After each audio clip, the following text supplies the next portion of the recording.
Due to the pandemic, new safety and health protocols for high school basketball season are now in effect across our area. At least a dozen games are being played this week in Mobile and Baldwin counties. NBC 15's James Gordon joins us now with a closer look at what is being done to stop the spread of COVID-19. James?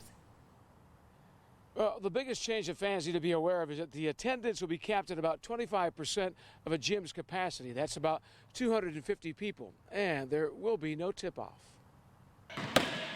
High schools in our area are moving along with a normal basketball season with some tweaks.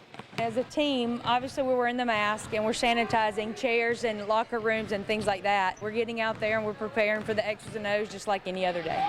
A semblance of some normalcy is what Fairhope High School basketball coach Tori Johnson wants for her team.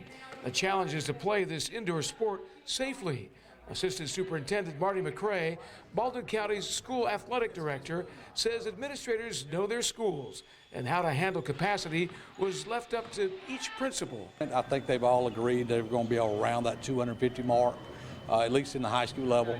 All moves being made following guidance from the Alabama Department of Public Health and the state's High School Athletic Association, which states attendance at events should be reduced significantly so that spectators are not within 6 feet of someone from another household.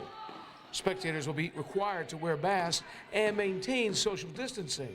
A portion of the bleachers will be closed off near the players' benches to ensure spectators do not sit within 6 feet of the playing surface.